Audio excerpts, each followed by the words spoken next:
Hi good morning. നല്ല രസം ഉണ്ടാക്കിയാലോ. അതിന് വേവിച്ച് വെച്ച തക്കാളി, കുറച്ച് കറിവേപ്പില,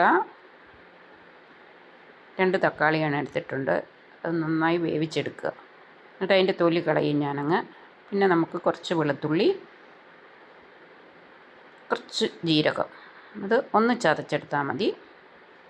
പിന്നെ 3 സ്പൂൺ നമ്മൾ ബ്രാഹ്മിൺസിൻ്റെ രസപ്പൊടിയാണ് ഇട്ടിരിക്കുന്നത്. ഇതിലേക്ക് നമുക്ക് വെള്ളം ആഡ് ചെയ്ത് കൊടുക്കാം. ആവശ്യത്തിന് ഉപ്പും. നന്നായിട്ട് നമ്മൾ കൈകൊണ്ട് അതിനെ എല്ലാം കൂടെ യോജിപ്പിക്കാം. ആവശ്യമായ കായം ഇട്ട് കൊടുത്തിട്ടുണ്ട്. അപ്പം നമ്മുടെ രസം റെഡിയാകുന്നു. കടുക് വറക്കുമ്പോൾ ഇച്ചിരി കായം കൂടി ഇട്ട് കൊടുക്കാം, നല്ല മണം കിട്ടാനാണ്. അങ്ങനെ നമ്മുടെ രസം റെഡിയായി.